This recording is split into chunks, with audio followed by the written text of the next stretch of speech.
Dok, Ashanti sendiri kan sempat mengidap penyakit autoimun ya, yang disebabkan penyakit bawaannya dia. Nah, itu sangat berbahaya nggak sih kalau menurut dokter jika dia itu terkena COVID sendiri dengan penyakit autoimunnya, dok? Ya, prinsip penyakit autoimun itu sendiri memang penyakit autoimun tuh jadi daya tahan tubuhnya dia menyerang tubuhnya gitu ya. Nah, sebetulnya ini bisa apa terkontrol atau istilahnya tuh termaintains atau bisa teratasi ya diobati, diawasi itu masih bisa. Jadi tidak harus menyerang tubuh gitu. Nah, apakah ini berbahaya atau tidak ketika terkena COVID?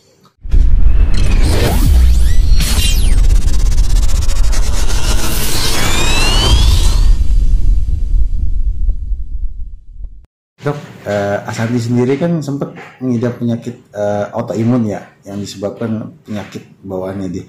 Nah, itu sangat berbahaya nggak sih kalau menurut dokter jika dia itu terkena COVID sendiri dengan penyakit autoimunnya, dok? Ya, prinsip penyakit autoimun itu sendiri memang penyakit autoimun tuh jadi daya tahan tubuhnya dia menyerang tubuhnya gitu ya. Nah, sebetulnya ini bisa apa terkontrol atau istilahnya tuh termaintains atau bisa teratasi ya diobati, diawasi itu masih bisa. Jadi tidak harus menyerang tubuh gitu. Nah, apakah ini berbahaya atau tidak ketika terkena COVID? Harusnya ketika tubuh seseorang terkena COVID, maka daya tahan tubuh akan menghantam atau meng-counter attack ya COVID atau virus COVID itu sendiri. Nah, untuk seseorang yang punya penyakit autoimun, maka daya tahan tubuhnya itu akan rendah ya, sehingga daya hantam kepada virus COVID ini tidak akan terlalu besar gitu ya, tidak akan terlalu besar sehingga untuk mengeliminasi virus COVID yang notabene yang namanya virus itu akan mati dengan daya tahan tubuh ya, bukan dengan obat-obatan tapi dengan daya tahan tubuh. Nah, di sini otomatis biasanya akan semakin berat ya kalau semisalnya dia punya penyakit yang daya tahan tubuhnya rendah atau punya penyakit yang tidak memproduksi daya tahan tubuh atau autoimun. Nah, pada kasus Ashanti ya, kalau kita lihat ini juga kan Ashanti juga pernah mempunyai riwayat terkena COVID sebelumnya ya. Jadi sebelumnya pasti sudah punya daya tahan tubuh terkait COVID itu sendiri. Juga Ashanti juga sudah pernah dilakukan vaksin dan penyakit autoimunnya juga selalu dikontrol ya. Jadi berharap memang penyakit autoimunnya ini bagus atau membaik ya, sehingga jika memang positif dan terkena COVID ya, gejalanya hanya ringan saja dan tidak semakin memberat gitu. Oke. Sempat juga dok ya kan dalam tes PCR sendiri nih sempat di Turki sana menyatakan bahwa Ashanti itu negatif dan di Indonesia sendiri ternyata positif. Apakah itu mempengaruhi dari penyakit autoimun sehingga kestabilan tingkat akurasinya untuk pengecekannya itu akan ini selalu berbeda gitu? Tidak ada keterkaitan sama sekali antara penyakit autoimun dengan pemeriksaan ya. Memang ada beberapa hal ya yang kalau kita lihat ya, ini bukan hanya satu atau dua kasus ya, banyak juga bahkan juga kebalikan, di Indonesia negatif, di luar negeri positif, di luar negeri negatif, di Indonesia positif.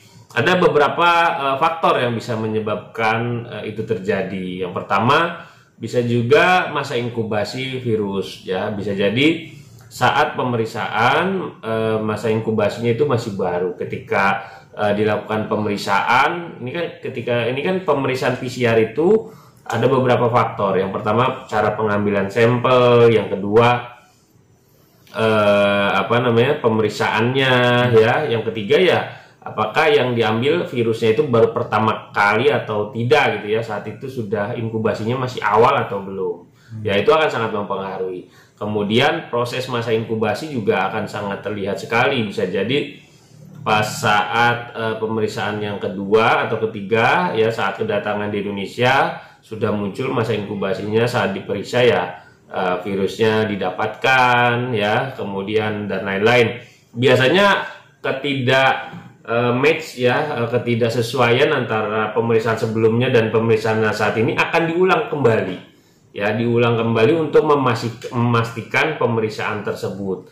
Jadi ketika pemeriksaan itu akan diulang lagi ya, lalu ketika pemeriksaan masih menghasilkan positif ya, kemungkinan besar ya memang positif gitu. Jadi beberapa SOP ya terkait dengan pemeriksaan saya rasa sudah ada sistematisnya gitu, karena memang bukan 1-2 kasus gitu, dan beberapa faktor kemungkinan kejadian ini sudah benar-benar diperkirakan bisa terjadi gitu. Kita tidak perlu membandingkan mana yang tingkat lebih akurasi, apakah di luar negeri atau di dalam negeri. Kita tidak perlu membandingkan hal seperti itu gitu. Kita cukup mengulangi dengan melakukan pemeriksaan kembali, dan saya rasa apa yang sudah saat ini pemerintah lakukan untuk melakukan karantina ya, memperpanjang di tengah tingginya kasus Omikron ya, itu sudah tepat ya. Tinggal bagaimana jangan sampai ada celah untuk masyarakat atau WNI atau WNA keluar dengan membayar oknum-oknum itu. Oke. Mungkin ini baru dugaan sementara aja ya, baru dugaan sementara yang mengatakan bahwa ada indikasi mungkin Ashanti sendiri mengidap penyakit virus yang diduga itu Omikron nih. Nah, bisa dijelasin nggak sih Dok, seberbahaya apa ini penyakit virus baru, varian baru ini Omikron ini?